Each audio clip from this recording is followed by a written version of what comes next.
Today we are going to continue learning about the benefits of divine favor. Last week I shared with you about how, if I'm reading Psalm 44 and verses 1 to 3, it's very, very important for you to listen to the testimony of the fathers. பிதாக்களின் சாட்சிகளை கேட்பதனுடைய முக்கியத்துவத்தை குறித்து சங்கீதம் 44 அதிகாரம் முதல் 3 வசனங்களிலிருந்து கடந்த வாரத்திலே பார்த்தோம். இந்நாட்களிலே நாம் தெய்வீக தயவினால் நமக்கு கிடைக்கப் பெறும் நன்மைகளை குறித்து தொடர்ந்து பார்த்து வருகிறோம். Never underestimate the power of the testimony of fathers. பிதாக்களின் சாட்சிகளை நீங்கள் ஒருபோதும் குறைத்து மதிப்பிட வேண்டாம். Because the fathers have something to share with us that is not only peculiar for our generation, but it is a continuation of an encouragement that in every generation people who are children will learn to hold the faith and to fight and contend for the faith. விசுவாசத்தை காத்துக்கொண்டு அந்த விசுவாசத்திலே அவர்கள் போராடும்படிக்கானதான ஒரு தேவையான ஒரு செய்தியை முற்பிதாக்கள் ஒன்றை வைத்திருக்கின்றார்கள். அந்த செய்தியானது தலைமுறைக்குமாக அது கடந்து செல்ல வேண்டியது அவசியமாக இருக்கிறது. That's why it is important for you to listen to what the fathers have to say to you by oral testimony. ஆகவேதான் வாயினால் பிதாக்கள் சொல்லும் வார்த்தைகளை நாம் செவிகொடுத்து கேட்க வேண்டியது என்பது மிக அவசியமானதாக இருக்கின்றது. Never underestimate the power of the oral testimony of fathers. வாய் வழியாய் வருகின்ற அவர்கள் பேச்சினால் வருகின்ற செய்தியை முற்பிதாக்களின் செய்தியை நீங்கள் ஒருபோதும் புறம் தள்ள வேண்டாம். That's why it is important for men who stand in the role of fathers to be able to testify continually to their children about God's dealing in their life. என்னுடைய வாழ்க்கையிலே தேவன் தாமே இப்படியெல்லாம் நடந்து கொண்டார், எனக்கு இப்படி வழிகாட்டினார் என்று அநேக விஷயங்களை பிதாக்கள் வைத்திருப்பார்கள். அதை பிதாக்கள் பிள்ளைகளுக்கு சொல்ல வேண்டியது கடமையாக இருக்கின்றது. In Joshua chapter 24 verses 11 and 12, God gives us a revelation through the mouth of Joshua about how God accomplished every one of his promises to his people. தன்னுடைய ஜனத்தாருக்கு தேவன் தாமே தான் கொடுத்த வாக்குத்தத்தங்களை எவ்வாறு நிறைவேற்றினார் என்பதை குறித்து யோசுவாவின் புத்தகம் 24 அதிகாரம் 11 12 வசனத்திலே நாம் சொல்ல கேட்கின்றோம். He said that he sent something called a stinging bee to attack the opposition and make them come to a place of submission. எதிரிகளாய் இருந்தவர்களை கொட்டும் குளவிகளை அனுப்பி தேவன் அவர்களை அடிபணிய வைத்தார் என்று இங்கே சொல்வதை நாம் பார்க்கின்றோம். Don't underestimate the word hornet or stinging bee. அங்கே குளவி என்று இருக்கின்றது. கொட்டும் அந்த குளவியை குறித்து நீங்கள் தரம் குறைத்து மதிப்பிட வேண்டாம். If you are following the news for the last 2-3 days, the news is full of a man, very wealthy man in the UK, who was playing polo, who swallowed a bee. The bee stung him inside and he died of a heart attack on the polo ground. Polo கிரவுண்டிலே ஒருவர் வாய் வழியாக அவருக்குள்ளே ஒரு குளவி போனதினாலே, அவர் மிக ஐஸ்வர்யவான ஒரு மனுஷர், போலோ விளையாடுவது அவருடைய வேலை, அவர் செய்யும்போது அங்கே அந்த குளவி போனதினாலே அவருக்கு ஹார்ட் அட்டாக் வந்து இறந்து போனார் என்று சொல்லி ஒரு சில செய்தி வருவதை பார்த்திருப்பீர்கள். It stung him inside. He got a heart attack. He died on the field. Very close friend of the next king of England. I want you to hear and listen carefully. When God uses certain words, he knows what he's talking about. Don't sit and think that it's nothing today. The Bible tells us very clearly God had a purpose in using this particular word to talk about the fear he sent into the camp of the enemy. சத்ருவினுடைய முகாமிற்குள்ளே அவனுடைய கூடாரங்களுக்குள்ளே பீதியை, ஒரு பயத்தை தேவன் அனுப்பினார் என்பதற்கு எடுத்து பயன்படுத்தும் இந்த வார்த்தை குளவி என்பதை நீங்கள் சாதாரணமாக மதிப்பிட வேண்டாம். இன்றைக்கும் அர்த்தமுள்ளதாக இருக்கின்றது. அந்த இடத்திலே நான் சொன்னேனே, ஒருவர் மரித்தார் என்பவர் அவர் அடுத்து ராஜாவாக போகிறவருக்கு மிக நெருங்கிய நண்பர் என்று சொல்லியதாக அறிந்தேன். Now, when you read Joshua chapter 2, you will read about how Rahab used the same words to talk to the spies. She said, when we heard all what God had done for you at the Red Sea and against the 2 kings, there was no more strength in us to withstand you. எங்களுடைய இருதயம் கரைந்து போயிற்று, நாங்கள் எங்களுக்குள்ளே பலனற்றவர்களானோம். உங்கள் தேவன் அந்த சிவந்த சமுத்திரத்தை இரண்டாக பிளக்க பண்ணினார், 2 ராஜாக்களை அழித்தார் என்பதை அறியும் போது நாங்கள் பயந்தோம், திகிலடைந்தோம் என்று ராகாப் வேவுகாரத்தில் சொன்னதை பார்க்கின்றோம். I want you to understand something. God can take something from your past to drive fear into the opposition. உங்களுடைய கடந்த காலத்தில் நடந்த ஒரு சம்பவத்தையோ மற்ற இன்றோ ஒரு விஷயத்தை எடுத்து உங்கள் சத்துருவினிடத்திலே பயத்தை கொண்டு வர தேவனால் கூடும். Don't write off the things that God has done for you in the past. கடந்த காலத்திலே தேவன் ஒன்றை செய்திருப்பாரானால் அதை நீங்கள் எடுத்து போட்டு விட வேண்டாம், தேவையில்லை என்று நினைக்க வேண்டாம். Always remember, God can take anything to ensure that your future is blessed. உங்களுடைய எதிர்காலம் ஆசீர்வாதமாய் இருக்கும்படிக்கு தேவன் தன் கையிலே எடுப்பது எதுவாக வேண்டுமானாலும் அது கடந்த காலத்து விஷயமாக கூட இருக்கும். Now today we are going to learn about how you will experience great victories. This is the 5th benefit. இது 5வது நாம் கிடைக்க பெறும் நன்மையாக இருக்கின்ற தேவனால் நாம் கிடைக்க பெறும் நன்மை, 5வது நன்மை. Great victories in the midst of great odds. வாய்ப்பே இல்லை என்றதானே பலவிதமான சூழ்நிலையிலும் கூட உங்களுக்கு மிகப்பெரிய வெற்றிகள் கிடைக்கும். The more impossible the battle, the easier the victory comes when God's favor is at work. யுத்தத்திலே வெற்றிக்கு வாய்ப்பே இல்லை, சாத்தியமே இல்லை என்ற போதிலும் கூட நீங்கள் வெற்றி அடைவீர்கள் என்பதுதான் முக்கியம். Now this is a very important place that we are going to be studying, and we have to learn this well so you understand the way in which God deals with his people. தேவன் தாமே தம்முடைய ஜனத்தாரோடு கூட எவ்வளவு அருமையாக நேசிக்கிறார் அல்லது அவரோடு கூட இடைபிடிக்கிறார் என்பதை இந்த வெற்றிகளை தேவன் தருவதிலிருந்து நாம் கற்றுக்கொள்ள இருக்கின்றோம். Number 1, God gives you a promise. Number 2, the promise is backed with an instruction that you will have to obey if you want that promise to come to pass. முதல்ல தேவன் நமக்கு வாக்குத்தத்தங்களை கொடுக்கின்றார். அடுத்து அந்த வாக்குத்தத்தங்கள் நம் வாழ்க்கையில் நிறைவேறுவதற்கு வழிமுறைகள் அல்லது அறிவுறுத்தல்களையும் சேர்த்து நமக்கு கொடுக்கின்றார். Often people confuse the two. They don't know which is the promise, which is the instruction. Please understand, the promise remains a promise till the instruction is fulfilled. அநேக வேளைகளிலே ஜனங்கள் மத்தியிலே வாக்குத்தத்தமுக்கும் அந்த அறிவுறுத்தல்களுக்கும் உள்ள இடையிலே உள்ள வித்தியாசம் தெரியாதிருக்கின்றார்கள். வாக்குத்தத்தம் நீங்கள் கடைபிடிக்க வேண்டிய வழிமுறை அல்லது அறிவுறுத்தல்களை செய்யும் போதுதான் வாக்குத்தத்தம் உங்களுக்குள் நிறைவேறும். If you don't fulfill the instruction, the promise will remain only a promise. It will not manifest in your life. வழிமுறைகளை நீங்கள் கடைபிடிக்காத வரைக்கும் உங்களுக்கு கொடுக்கப்பட்ட வாக்குத்தத்தமாகவே இருக்கும், அது உங்கள் வாழ்க்கையில் நிறைவேறினதாக இராது. And so what happens is, that's when you become frustrated, that's when you become to grumble, that's when you begin to complain. But the problem is not with God, the problem is you never heard the instruction, or you're not willing to commit to fulfilling the instruction. இதனால் என்ன நமக்குள் நடக்கின்றது?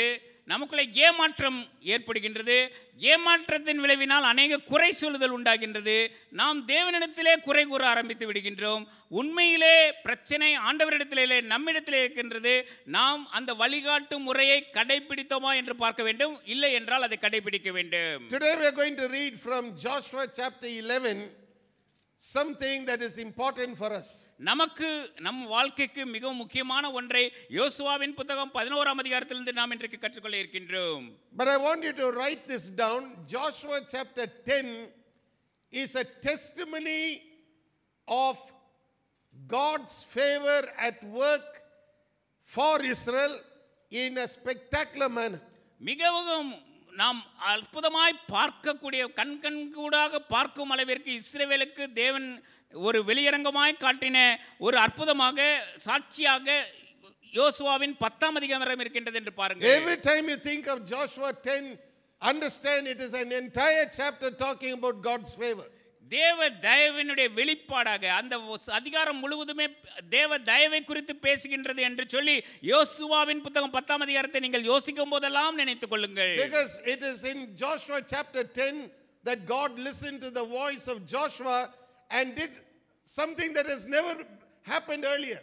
அதற்கு முன்பு ஒருபோதும் சம்பவித்திராத ஒரு விஷயத்தை யோசுவாவின் வார்த்தைகளை கேட்டு தேவன் செய்தார் என்பதை நாம் யோசுவாவின் புத்தகம் 10ஆம் அதிகாரத்திலிருந்து கற்றுக்கொள்கிறோம். When Joshua said, let the sun stand still in one place and the moon in another place, God hearkened unto the voice of Joshua and did this miracle. ஒரு இடத்திலே சூரியன் நிற்கட்டும் என்று சொல்லி யோசுவா சொன்ன வார்த்தையை கேட்டு தேவன் கேட்டு அவர் அப்படியே செய்தார், அந்த அற்புதத்தை செய்து தந்தார் என்பது அவர் தேவ தயவை காட்டினார், வெளிப்படுத்தினார் என்பதற்கு அடையாளமாக இருக்கிறது. Now this particular king in Joshua chapter 11, who is called here Jabin, king of Hazor, heard all these things, and instead of humbling himself, he decided, we'll make this people nothing by sheer force of our numbers. நம்முடைய எண்ணிக்கை அதிகமான அளவில் இருக்கின்றபடியால் இந்த ஜனத்தாரை ஒன்றுமில்லாமல் ஆக்கி விடுவோம் என்று சொல்லி 11ஆம் அதிகாரத்திலே ஆத்சோரின் ராஜாவாகிய யாபின் கொக்கரிப்பதை நாம் பார்க்கின்றோம். I want you to understand that when the opposition comes against you, many times it is to mock your faith and to declare what you're saying is of no consequence.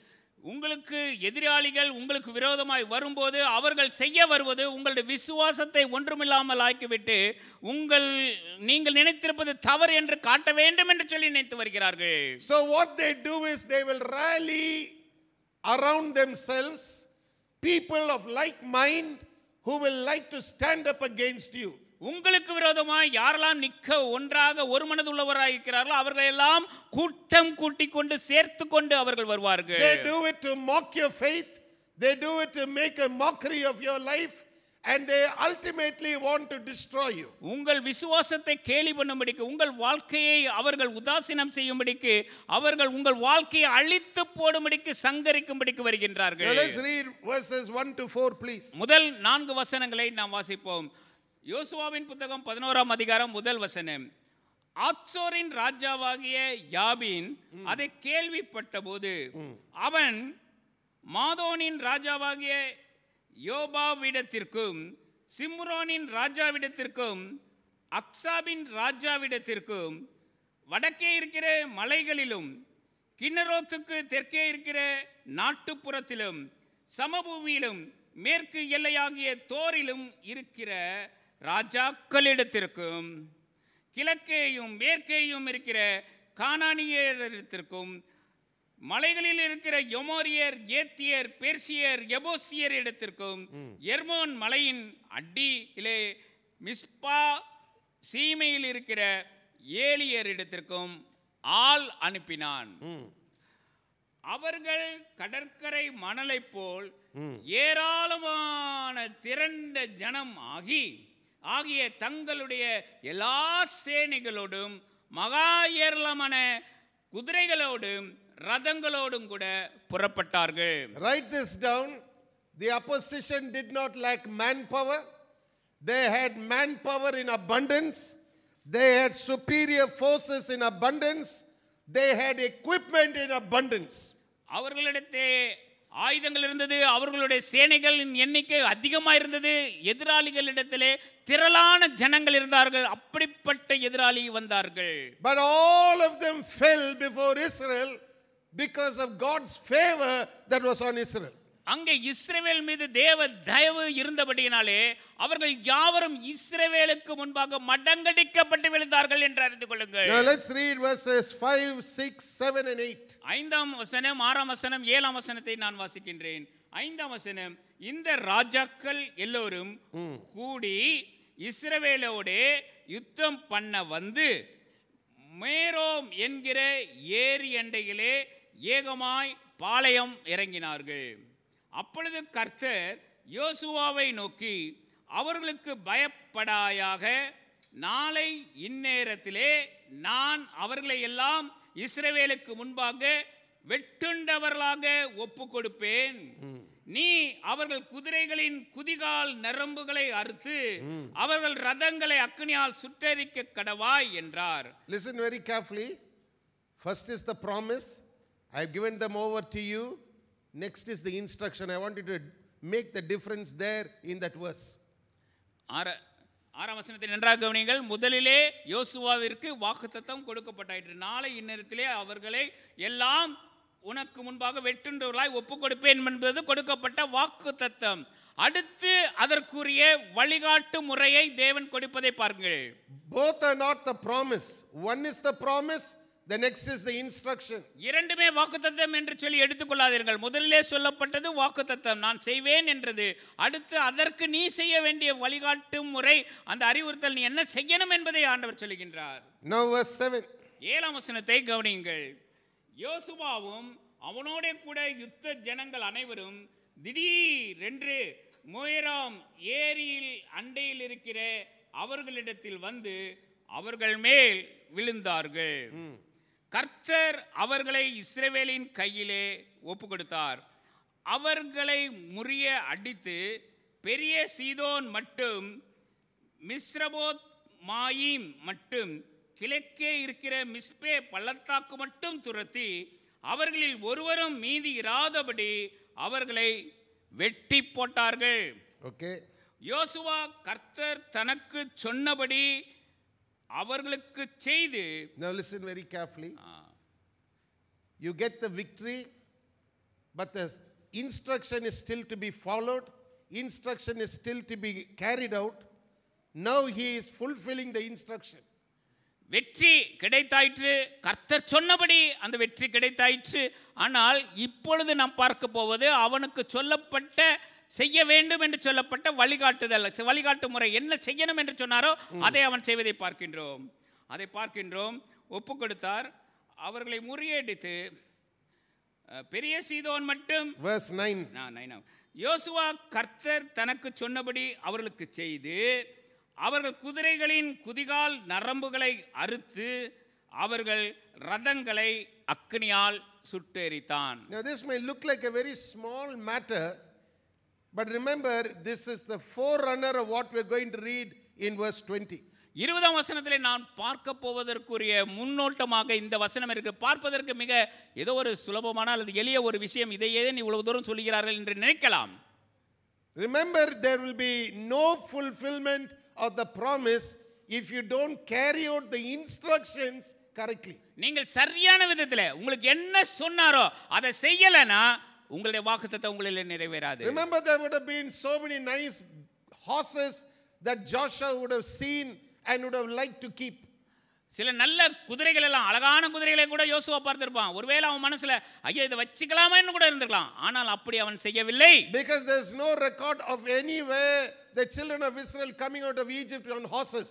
They never came out of Egypt with horses. எகிப்திலிருந்து இஸ்ரவேலர்கள் வந்தபோது அவர்கள் குதிரைகளோடு கூட வந்தார்கள் என்று நாம் எங்கேயுமே வாசிப்பதில்லை. அதனால் குதிரைகளுக்கு அவர்கள் பார்த்து இருக்க மாட்டார்கள். அல்ல குதிரைகளை they came out walking.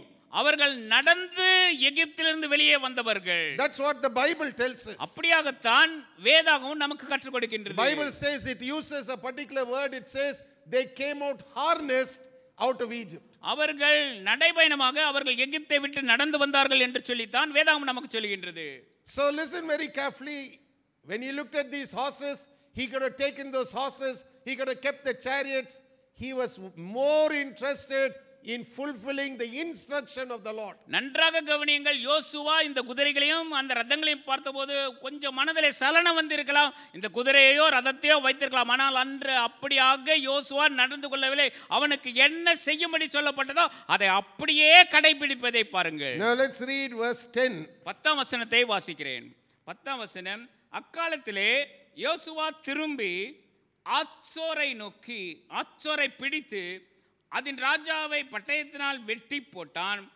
ஆத்சோர் முன்னே அந்த ராஜ்யங்களுக்கெல்லாம் தலைமையான பட்டணமாயிருந்தது. Write it down. Write this down. This is a prophetic word for you.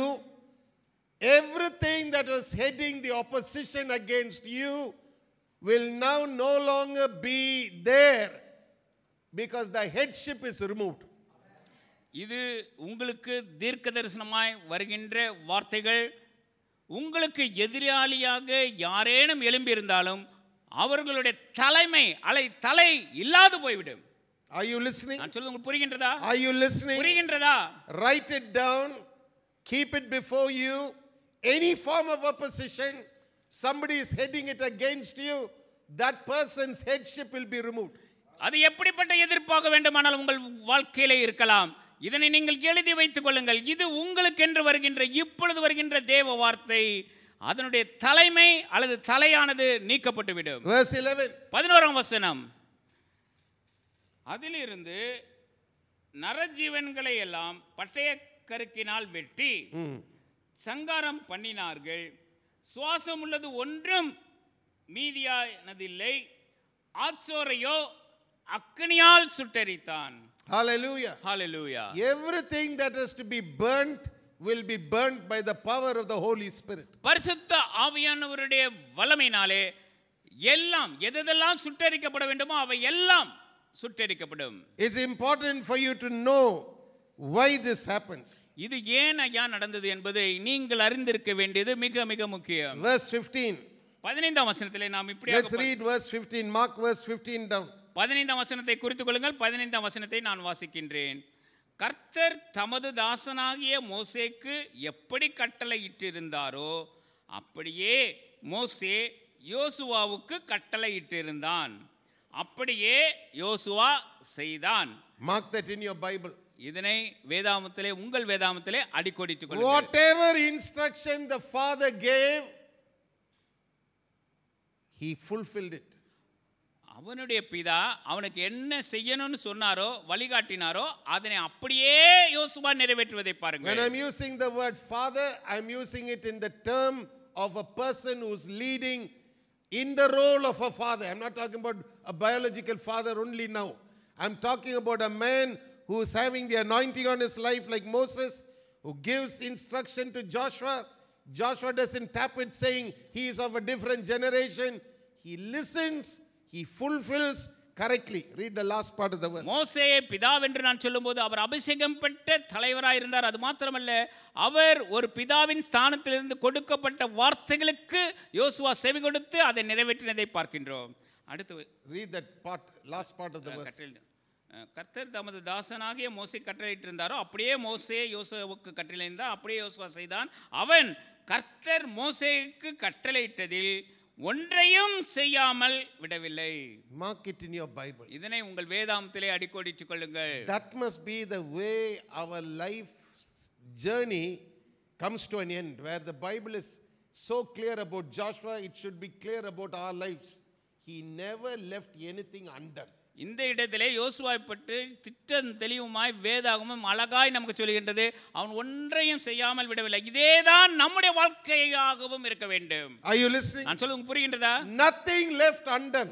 நான் செய்யாமல் ஒன்றை விட்டுவிட்டேன் என்று இருக்கக்கூடாது. செய்யாமல் ஒன்றை விடவில்லை. Instruction from God fulfilled correctly. தேவன் தாமே நமக்கு எதை செய்ய வேண்டும் கடைபிடிக்க வேண்டும் என்று வழிகாட்டினாரோ அதனை நிச்சயமாக நிறைவேற்ற வேண்டும். Now verse 20. 20ஆம் வசனத்தை பார்ப்போம்.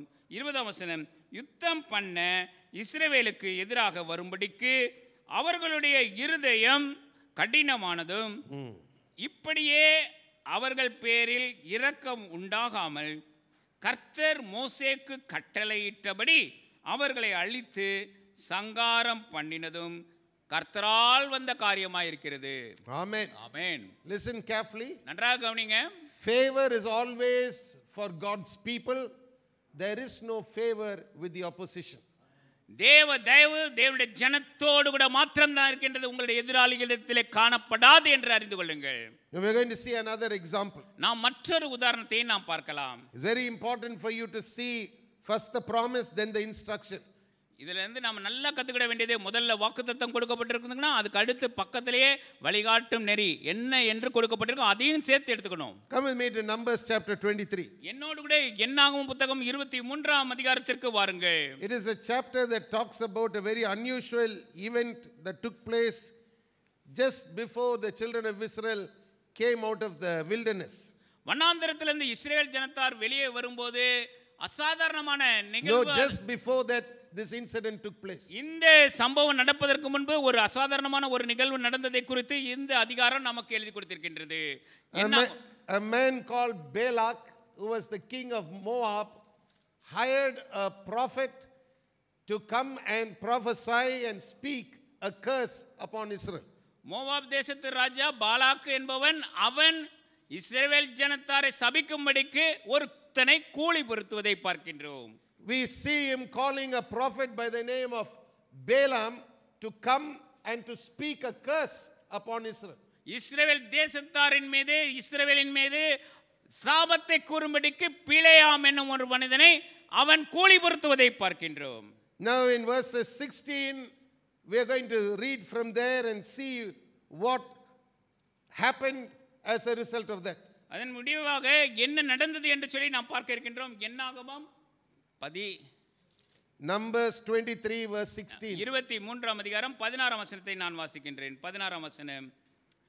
கர்த்தர் பிலேயாமை சந்தித்து அவன் வாயிலே வசனத்தை அருளி நீ மாலாகினிடத்தில் திரும்பி போய் இவ்விதமாய் சொல்ல கடவாய் என்றார். ஆமென். ஆமென். அவனிடத்திற்கு அவன் வருகிற போது அவன் மோவாபின் பிரபுக்களோடும் கூட தன்னுடைய சர்வாங்க தகன பலியண்டையிலே நின்று கொண்டிருந்தான். பாலாக் அவனை நோக்கி கர்த்தர் என்ன சொன்னார் என்று கேட்டார்.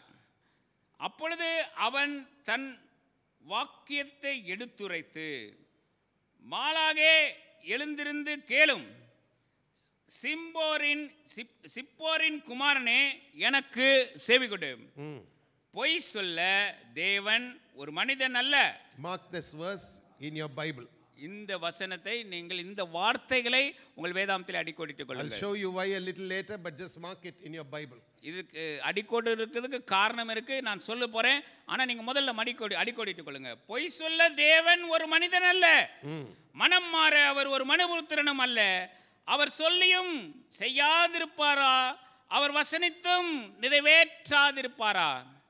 இதோ ஆசீர்வதிக்க கட்டளை பெற்றேன், அவர் ஆசீர்வதிக்கிறார், அதை நான் திருப்பக்கூடாது. Hallelujah. Hallelujah. Once God has blessed, this prophet is saying, I cannot reverse it. ஒரு முறை தேவன் தாமே ஒருவரை ஆசீர்வதித்தால் அதை நான் திருப்பக்கூடாது என்று சொல்லி இந்த தீர்க்கதரிசி சொல்வதை பாருங்கள். That means people who are hired to speak a curse on your life, that curse will not prevail, it will turn into a blessing. உங்களுக்கு சாபம் கொண்டு வரணும், சபிக்கணும்னு சொல்லி ஒருவர் கூலி பொறுத்திருந்தால் அவர்கள் சொல்லுகிற சாபமும் உங்கள் வாழ்க்கையில் ஆசீர்வாதமாய் திரும்பிவிடும். Then read please. அடுத்து நான் வாசிக்கின்றேன். Up to verse 24. Read up to verse 24. அவர் யாக்கோபிலே அக்கிரமத்தை காண்கிறதும் இல்லை, இஸ்ரவேலிலே குற்றம் பார்க்கிறதும் இல்லை. அவர்களுடைய தேவனாகிய கர்த்தர் அவர்களோடே இருக்கிறார். ராஜாவின் ஜெயகம்பீரம் அவர்களுக்குள்ளே இருக்கிறது. தேவன் அவர்களை எகிப்திலிருந்து புறப்பட பண்ணினார். காண்டாமிருகத்துக்கொத்த பெலன் அவர்களுக்கு உண்டு. யாக்கோபுக்கு விரோதமான மந்திரவாதமும் இல்லை, இஸ்ரவேலுக்கு விரோதமான குறி சொல்லுதலும் இல்லை. தேவன் என்னென்ன செய்தார் என்று கொஞ்ச காலத்திலே யாக்கோபையும் இஸ்ரவேலையும் குறித்து சொல்லப்படும். ஆமென். ஆமென். அந்த ஜனம் துஷ்ட சிங்கம் போல எழும்பும், பாலசிங்கம் நிமிர்ந்து நிற்கும். அது தான் பிடித்த இரையை பட்சித்து வெட்டுண்டவர்களின் இரத்தத்தை குடிக்கு மட்டும் படுத்துக் கொள்வதில்லை என்றான். Hallelujah. Hallelujah. This is the explanation this man is giving by the anointing of God's Spirit about how Israel will be.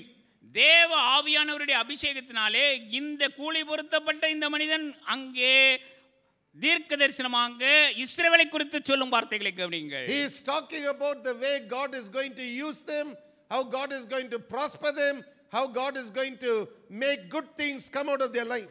தேவன் தாமே அவர்களை எப்படி எடுத்து பயன்படுத்த போகின்றார், எப்படியாக அவர்கள் ஆசீர்வதிக்க போகின்றார், அவர்கள் எப்படி இருப்பார்கள் என்று சொல்லி அவன் சொல்வதை பார்க்கின்றோம். Now all this is sort of prophetic, but it is a promise because these people are still in the wilderness.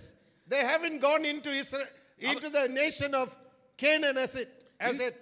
இந்த வார்த்தைகள் சொல்லப்பட்ட போது இஸ்ரவேல் தேசத்தார் இன்னும் வனாந்தரத்தில் தான் இருந்தார்கள். அவர்கள் வாக்குத்தத்தம் பண்ணப்பட்ட கானான் தேசத்திற்குள்ளே செல்லவில்லை என்பதனால் இந்த வாக்குத்தத்தம் தீர்க்க தரிசனமாக சொல்லப்பட்ட வாக்குத்தத்தம் என்று எடுத்துக்கொள்ளுங்கள். Now let's read verses 5 onwards from Numbers 24. next chapter. அடுத்த அதிகாரம் என்னாகும் 24 5ஆம் வசனத்தை நான் வாசிக்கின்றேன். From verses 5 onwards you're going to read. யாக்கோபே உன் கூடாரங்களும் இஸ்ரவேலே உன் வாசத்தலங்களும் எவ்வளவு அழகானவைகள். அவைகள் பரவி போகிற ஆறுகளைப் போலவும் நதியோரத்தில் உள்ள தோட்டங்களைப் போலவும் கர்த்தர் நாட்டின சந்தன மரங்களைப் போலவும் தண்ணீர் அருகே உள்ள கேதுரு விருட்சங்களைப் போலவும் இருக்கிறது. Hallelujah. ஹalleluya. அவர்களுடைய நீர் கால்களிலிருந்து தண்ணீர் பாயும். அவர்கள் வித்து திரளான தண்ணீர்களில் பரவும். அவர்களுடைய ராஜா ஆகாகை பார்க்கிலும் உயர்வான். அவர்கள் ராஜ்யம் மேன்மை அடையும். Hallelujah. Hallelujah. Listen very carefully. This is such a wonderful, amazing prophecy that is going to take place 60 to 70 years later. இந்த தீர்க்கதரிசன வார்த்தைகள் 60-70 வருடங்கள் கழித்து நிறைவேற போகின்ற அற்புதமான வார்த்தைகளை இங்கே பேசப்பட்டது என்று பார்க்கின்றோம். Most importantly, Balaam is prophesying of a time which will come when there will be a king ruling Israel. Listen, till then there was no king. They hated the king's rulership. They had just come out of Egypt. They're still getting out of that feeling that they were used by these people as slaves in captivity. They hated anything that had to do with a king. In fact, they accused Moses also of trying to be a king over them. King is not at all on their mind. But Balaam is prophesying that a time is coming, they will have a king. I want you to write all these things down. இந்த இடத்துல மிக முக்கியமாக நாம் கவனிக்க வேண்டியது, இந்த பிலேயாம் தீர்க்கதரிசி இஸ்ரவேல் தேசத்தாரின் மீது ஒரு ராஜா ஆளுவான் என்பதை அந்த நாட்களிலே சொன்னதை நாம் மிக மிக முக்கியமாக கவனிக்க வேண்டும். ஏனென்றால் அந்நாட்களிலே இஸ்ரவேல் தேசத்தார் அடிமைத்தனத்திலிருந்து வெளியே வந்தபடியால் இன்னும் மனோபாவத்திலே அவர்கள் மனத்திலே அவர்கள் அடிமைத்திலிருந்து மீட்டெடுத்து வர இல்லாத நாட்களிலே ஒரு ராஜா இல்லை என்றாலும் ராஜா தோன்றுவார் என்பது ஒரு வார்த்தை இங்கே உண்டாகிறது. Not only that, by the Spirit of God, he identifies the enemy king as a man called Agag. தேவ ஆவியானவருடைய ஒத்தாசையினாலே எதிராளியினுடைய ராஜாவின் பெயர் ஆகாக், அவரை குறித்தும் இங்கே குறிப்பிடுவதை நாம் பார்க்கின்றோம். Now all this has not yet come to pass, but this is a promise. நன்றாக நீங்கள் இவைகளெல்லாம் நிறைவேறவில்லை, ஆனால் இவைகளெல்லாம் நிறைவேறும் என்று சொல்லப்பட்ட வாக்குத்தத்தம். That your king will be greater than Agag. உங்களுடைய ராஜா ஆகாகை காட்டிலும் அவன் மேலாக இருப்பான் என்று சொல்லியதாக ஆகாக் உயர்வான் என்று இருக்கின்றது. Now you must understand, after this incident, the children of Israel have to go into Canaan.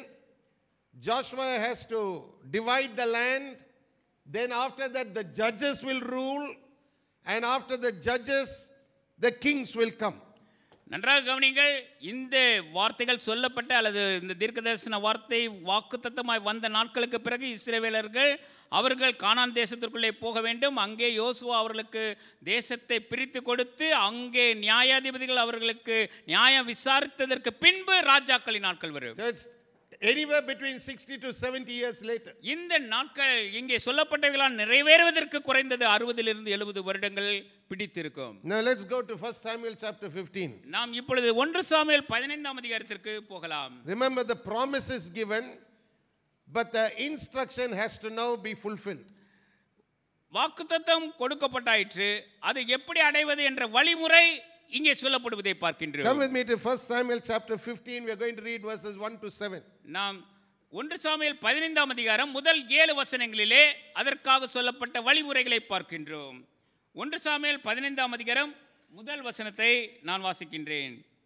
பின்பு சாமுவேல் சவுலை நோக்கி, இஸ்ரவேலராகிய தம்முடைய ஜனங்கள் மேல் உம்மை ராஜாவாக அபிஷேகம் பண்ணுகிறதற்கு கர்த்தர் என்னை அனுப்பினாரே, இப்போதும் கர்த்தருடைய வார்த்தைகளின் சத்தத்தை கேளும்.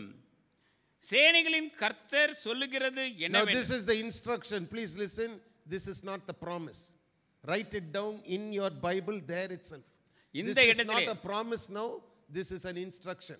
இந்த வார்த்தைகள் எல்லாம் செய்ய வேண்டியது, கடைபிடிக்க வேண்டிய அறிவுறுத்தல்கள், செய்ய வேண்டியவைகள், இவைகள் வாக்குத்தத்தங்கள் இல்லை என்று உங்கள் வேதாகமத்தில் எழுதிக் கொள்ளுங்கள். Because when God speaks to you also, first is the promise, after that is an instruction. Check to see whether you're listening to the instructions correctly and fulfilling it. உங்களிடத்திலே தேவன் பேசும்போது முதலில் வாக்குத்தத்தத்தை தேவன் கொடுப்பார். அதோடு கூட தொடர்ந்து அதை எப்படியாக அடைய வேண்டும் என்று வழிமுறையும் காட்டுவார். அதற்கு நீங்கள் செவி கொடுக்கிறீர்களா என்பதை செவி கொடுத்து கடைபிடிக்கிறீர்களா என்று பாருங்கள். I'll give you some examples quickly if you want to write them down.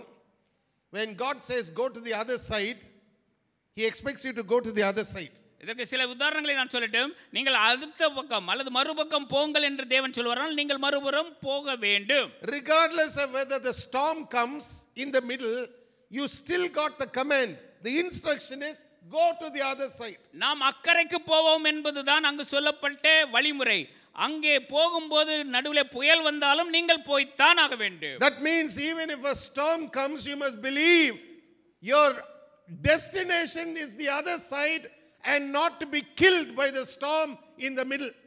அந்த விதமாய் அக்கறைக்கு போகும்போது நீங்கள் சென்று சேர வேண்டிய இடம் அக்கறை அடுத்த கரையாக இருக்குமே என்றால் அதற்கு நடுவிலே புயல் உங்களை கொன்று போடாது என்ற நிச்சயம் உங்களுக்குள்ளே இருக்க வேண்டும். Last week I already told you, focus on the final outcome, not in the battle. கடந்த வாரத்திலே நான் சொன்னேன், விளைவை நீங்கள் முக்கியத்துவப்படுத்துங்கள், கவனப்படுத்துங்கள் என்று கடந்த வாரத்திலே நான் சொன்னேன். Always focus on the outcome. எல்லா வேளைகளிலும் விளைவு பலன் என்ன என்பதிலே கவனம் செலுத்துங்கள். Because God's promises are always focused on the outcome, not on the battle, not on your opposition, on what will finally take place. உங்களை எதிர்க்கிறவர்கள் யார், அங்கே என்ன யுத்தம் என்பதிலெல்லாம் தேவனுடைய நாட்டம் இராது. தேவனுடைய நாட்டம் எப்பொழுதும் உங்களுக்கு வரப்போகின்ற பலன் அல்லது விளைவின் மீதுதான் அவருடைய நாட்டம் இருக்கு. Now let's read the instruction. அடுத்து நாம் இங்கே சொல்லப்படும் செய்ய வேண்டிய கடமை என்ன என்பதை சொல்கின்றது. நான் வாசிக்கிறேன் 2ஆம் வசனம். சேனைகளின் கர்த்தர் சொல்லுகிறது என்னவென்றால், இஸ்ரவேலர் எகிப்திலிருந்து வந்தபோது அமலேக்கு அவர்களுக்கு வழிமறித்த செய்கையை மனதிலே வைத்திருக்கிறேன். இப்போதும் நீ போய் அமலேக்கை மடங்கடித்து அவனுக்கு உண்டான எல்லாவற்றையும் சங்கரித்து அவன் மேல் இரக்கம் வைக்காமல் புருஷரையும் ஸ்திரீகளையும் பிள்ளைகளையும் குழந்தைகளையும் மாடுகளையும் ஆடுகளையும் ஒட்டகங்களையும் கழுதைகளையும் கொன்று போட கடவாய் என்கிறார் என்று சொன்னான். Amen. Amen. Are you listening? The instruction is very, very clear. உங்களுக்கு புரிகிறதா? இங்கே so that no doubt will be, no ambiguity in the mind. Everything is highlighted which must be destroyed. இதுல கொஞ்சம் கூட எல்லளவு கூட சந்தேகம் வராதபடிக்கு சொல்லப்பட்ட அறிவுறுத்தல் அல்லது வழிகாட்டுதல் கரெக்டா மிக தெளிவா அதுல சந்தேகமே வராதபடிக்கு கொடுக்கப்பட்டது. The reason I am showing you this is to draw the distinction between how Joshua obeyed God and how Saul disobeyed God. இங்கே நான் இரண்டையும் முரண்பாடான செயல்கள், ஒன்று யோசுவா எப்படியாக தேவ வார்த்தைக்கு கீழ்ப்படிந்தார் என்று முதல்ல காட்டினேன். இப்பொழுது சவுல் தனக்கு கிடைத்த வார்த்தைகளுக்கு எப்படி கீழ்ப்படியாம போனான் என்பதை காட்டுகின்றேன். Remember, God told Joshua, you will see horses, you will see chariots, burn the chariots and cut the muscle strings of the horses. That means they will be incapable of doing anything in battle. யோசுவாவிற்கு கொடுக்கப்பட்ட கட்டளை, நீ ரதங்களை காண்பாய், அவைகளை தீக்கிரையாக்கி விடு, குதிரைகளை காண்பாய், அவைகளுடைய குதிகாலின் நரம்புகளை அறுத்துவிடு என்பது சொல்லப்பட்ட வார்த்தை. அதன்படியே யோசுவா செய்தான். He followed the word correctly that was given to him. அவனுக்கு கொடுக்கப்பட்ட வார்த்தையை அப்படியே பிசகாமல் அவன் கடைபிடித்தான். Now here also in verse 3 an instruction is given, but we are going to see how Saul is not keen in obeying God fully.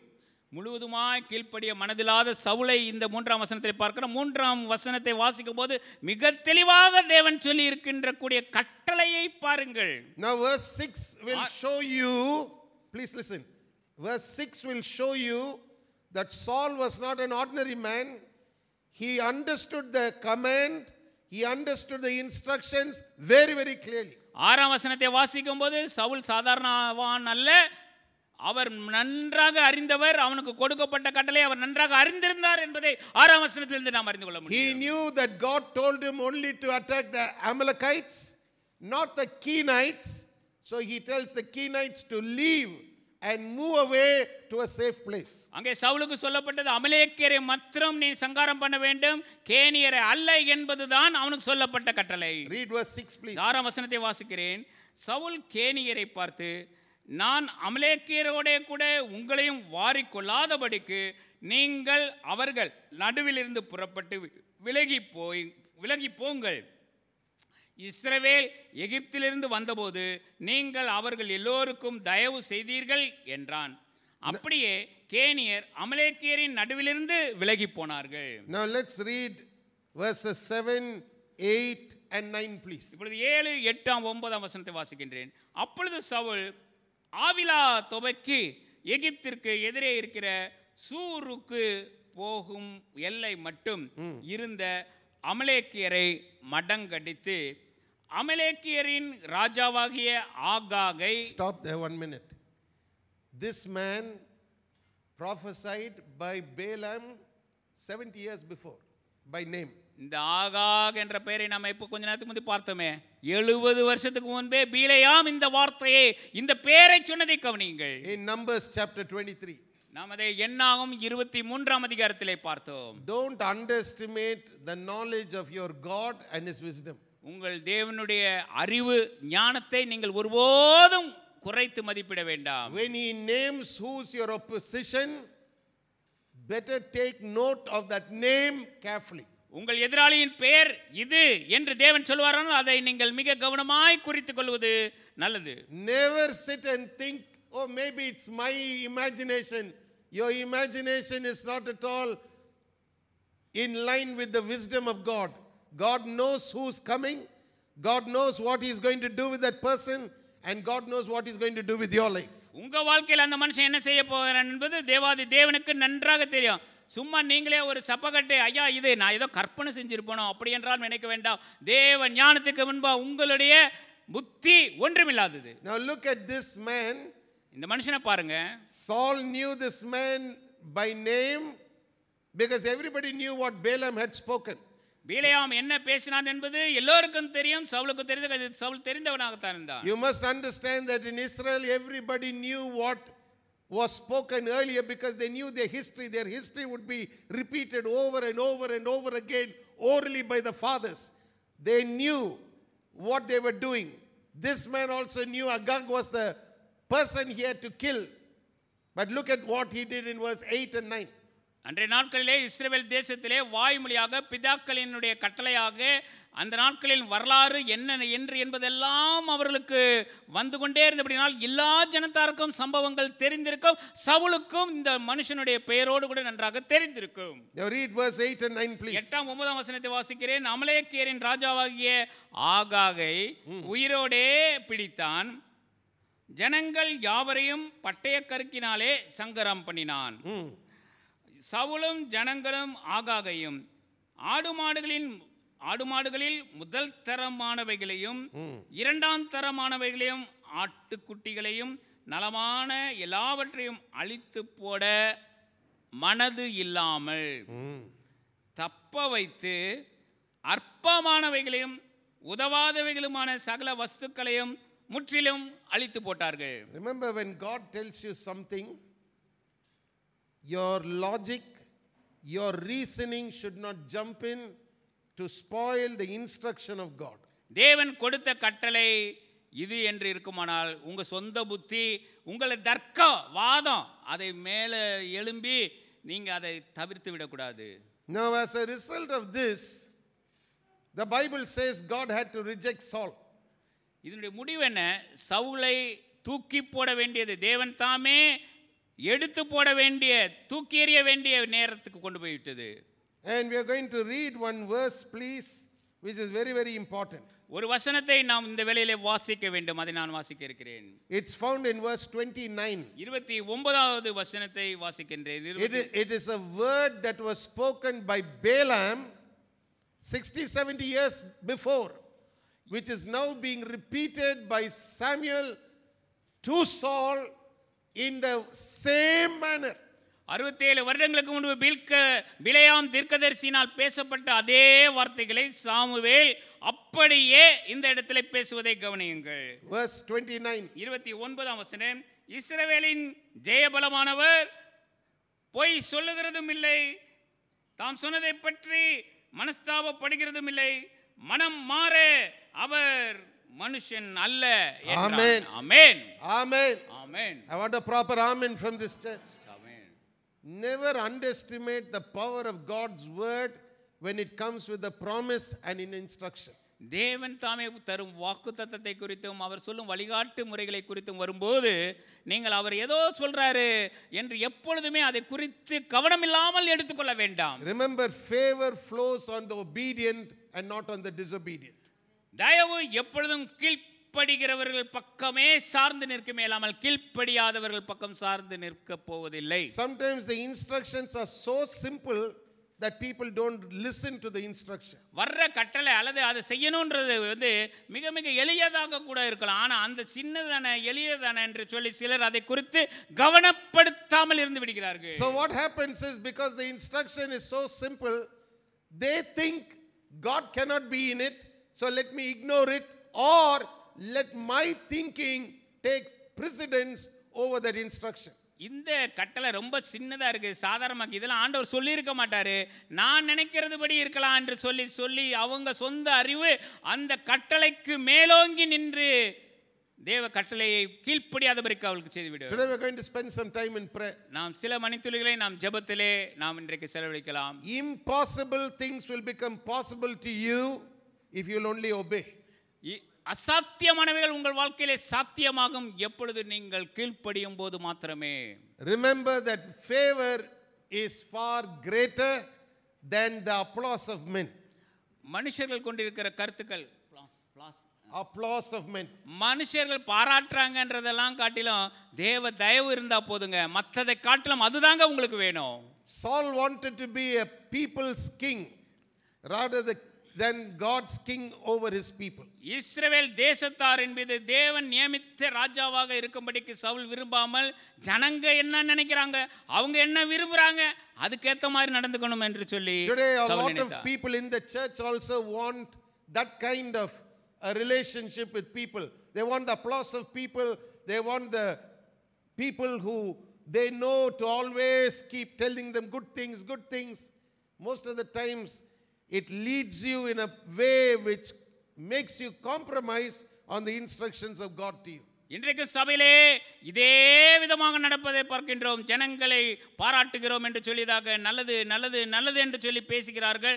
ஆனால் அப்படியாக செய்து அவர்கள் தேவனுடைய கட்டளை என்ன என்பதை மறந்து போகிறார்கள் அல்லது உதாசீனம் செய்து விடுகிறார்கள். You will never find in the book of Joshua one place, write this down if you want. You will never find in the book of Joshua one place where Joshua said, I was afraid of the people.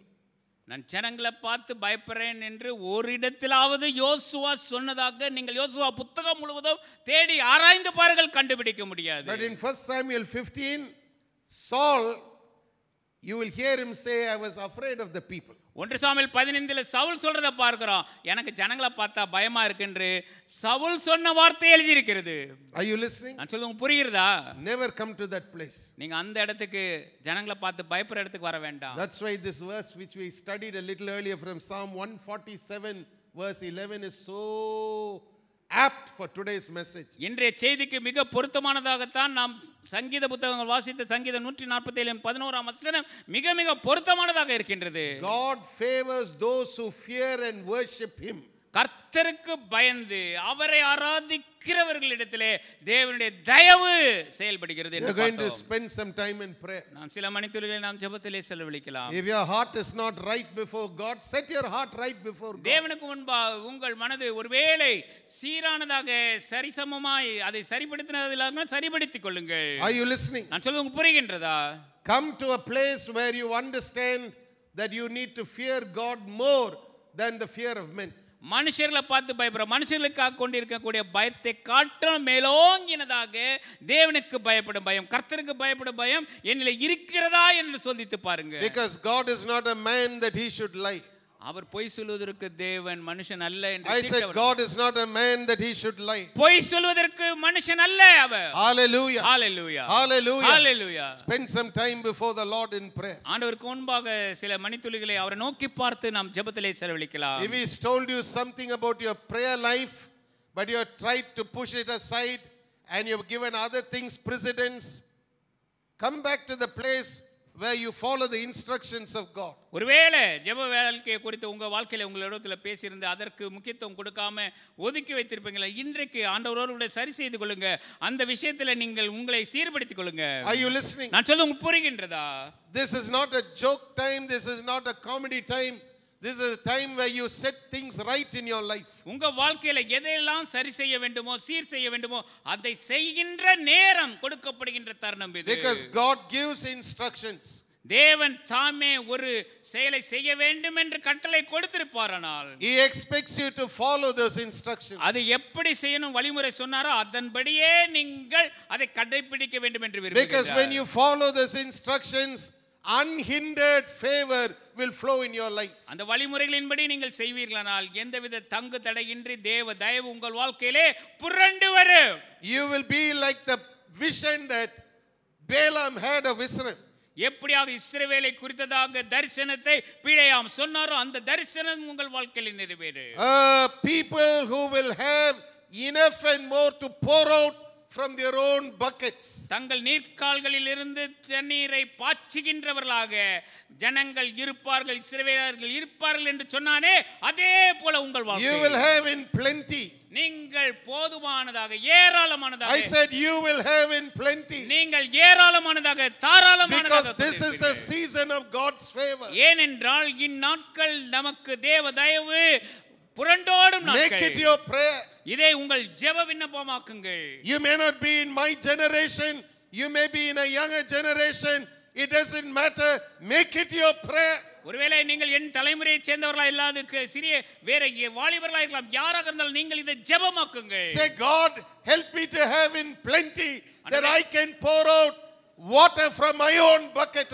என் நீர்க்கால்களில் இருந்து தண்ணீரை நான் பாய்ச்சும்படிக்கு என்னை நிரப்பும் ஐயா, என் தேவைகளை சந்தியும் எனக்கு கொடும் என்று சொல்லி கேளுங்கள். This is the message that we have received from the fathers this morning. இன்றைக்கு பிதாக்களிடத்திலிருந்து நாம் பெற்றுக்கொள்ளும் செய்தியாக இந்த செய்திதான் நமக்கு வருகின்றது. This is the testimony we have received from the fathers. நாம் பிதாக்களிடத்தில் பெற்றுக்கொள்ளும் சாட்சி இன்றைக்கு நமக்கு கிடைக்க பெறுகின்ற சாட்சி இதுதான். This is what Father Joshua has taught us. இதைத்தான் நம்முடைய முற்பிதாவாகிய யோசுவா நமக்கு கற்றுக் கொடுத்தார். This is what Father Samuel has spoken.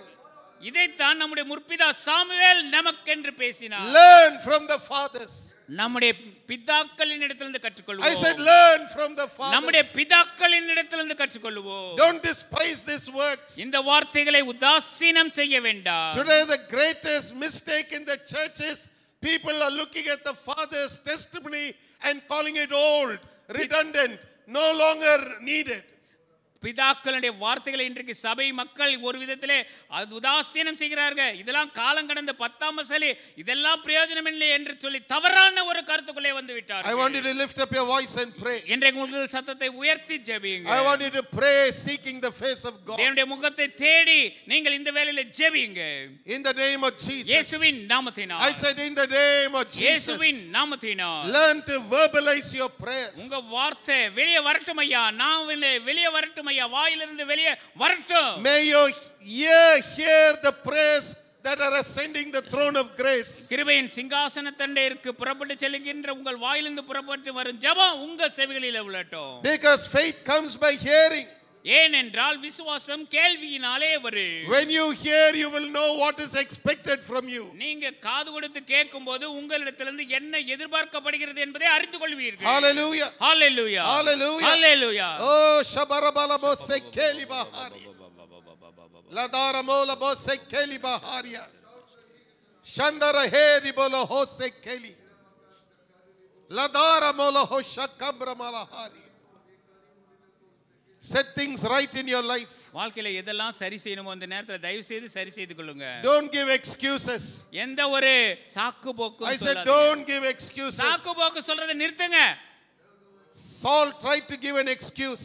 Saul அதற்கு ஒரு அழகா இப்படி அப்படி என்று காரணம் கற்பித்தார். God called his axe as disobedience.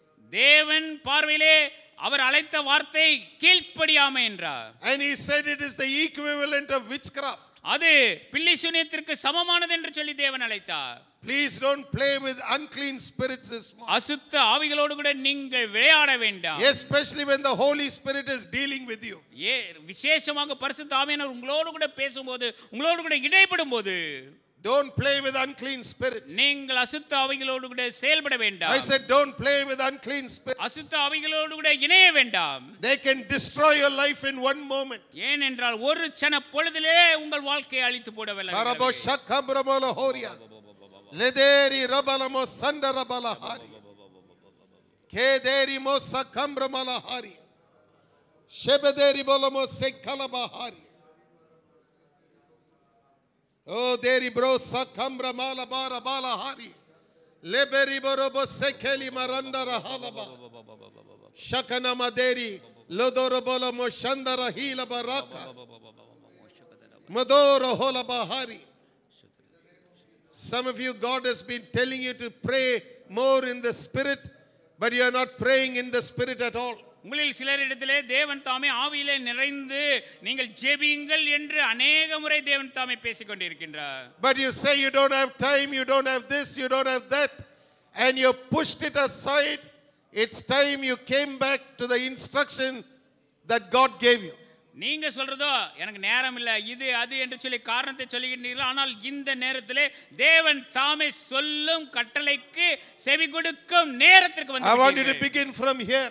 இந்த இடத்துல இருந்து கூட ஆரம்பிக்கட்டும். I said I want you to begin from here. இந்த இடத்துல இருந்து அது ஆரம்பிக்கட்டும். Lift up your voice and begin to சத்தத்தை pray. உயர்த்தி ஜெபிங்க. Pray in the spirit. ஆவியிலே ஜெபிங்க. I said pray in the ஆவியிலே spirit. ஜெபிங்க. In the name of Jesus. இயேசுவின் நாமத்தினால். In the name of Jesus. இயேசுவின் நாமத்தினால். Oh shadaramala hariyantra.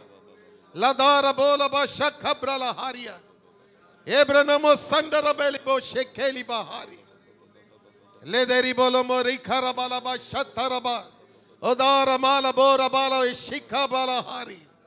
Lederi balamo sandara bala baharia. Ladara mala ba shatarabala hari. Emeri ko shatralama senderi. Lebrinoma sikala baharia. Shakana maderi randara hilaba. O shadara bala bala baribo sekeliba. Lenderi balabo shiteri balabaharia. Kambron mose kandare belibo roko. Randara hila baranda kasala boshateri. Ladara malaba shikala hari. Londoro ho shabala hila boronto. Mo deri baraba shikha barabala haria. Ederi mo sandara bahari. Eleri mo sikala shateria. Landara hebron tokomo sekeliba. Shebeli baranto kolobohori.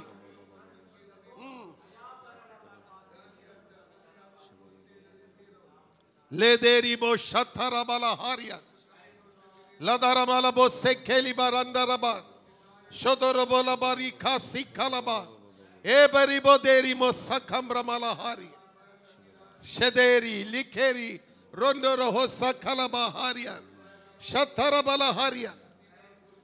Hallelujah. Hallelujah. Hallelujah. Hallelujah. Hallelujah. Hallelujah. Hallelujah. Hallelujah. Lembrenemo se kalabaranda rahara. Shodoro hose kelibaharia. Mo se keriba shandara balahari. Hallelujah. Hallelujah. Lebederi moderi bo sakabra lahara. Shandara balabo se kelibahari. To obey is better than sacrifice. பலியிடுவதை பார்க்கிலும் கீழ்ப்படிதே மேலானது. Hallelujah. Hallelujah. To obey is better than sacrifice. பலியிடுவதை காட்டிலும் கீழ்ப்படிதல் மேலானது. Hallelujah. Hallelujah. Hallelujah. Hallelujah. Hallelujah. Hallelujah. Hallelujah. Hallelujah. Hallelujah. Hallelujah. Glory to God. தேவனுக்கே மகிமை. Glory to God. தேவனுக்கே மகிமை. Glory to God. தேவனுக்கே மகிமை. Oh, Shabadira Balamora Balaharia. Glory to God. Glory to God. Lederi Bolamo Sikambra Malahari. Hallelujah. Hallelujah. Hallelujah. Hallelujah, hallelujah, hallelujah. Thank you, Lord. ஆண்டவரே உமக்கு நன்றி அப்பா. Thank you, Lord. நன்றி அப்பா. Thank you, Lord. நன்றி அப்பா. Thank you, Lord. நன்றி நன்றி Thank you, அப்பா. Jesus. நன்றி இயேசுவே. Hallelujah. ஹalleluya. Hallelujah. ஹalleluya. Hallelujah. ஹalleluya. காட்டும் வழிகளில் அற்புதமான ஆண்டவர். நாம் எல்லோரும் சேர்ந்து பாடுவோம்.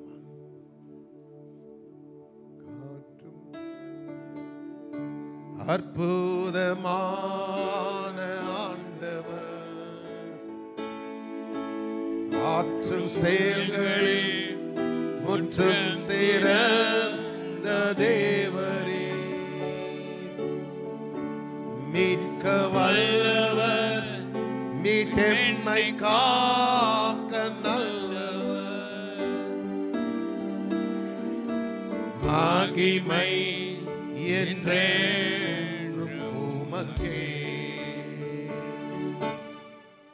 காட்டும் வழிகளில் அற்புதமான ஆண்டவர்,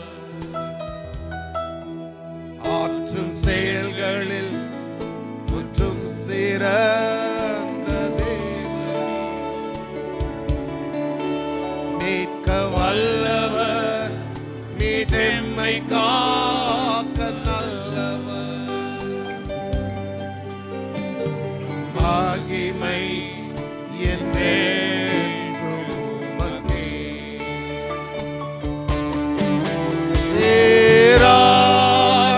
ஏராளமானவர்,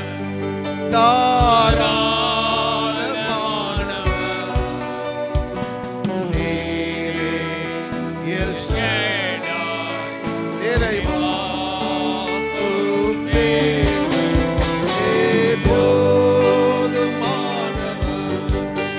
சர்வ வல்ல தேவன், நீர் போதும் என்பேன்.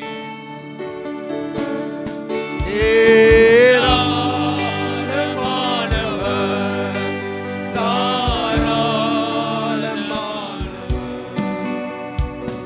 நீரே எல் ஷடாய், நிறைவாக்கும் தேவன்,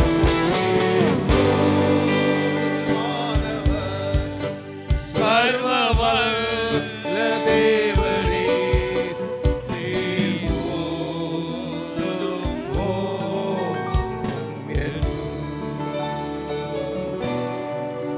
நீர் போதும் போதும் என்று.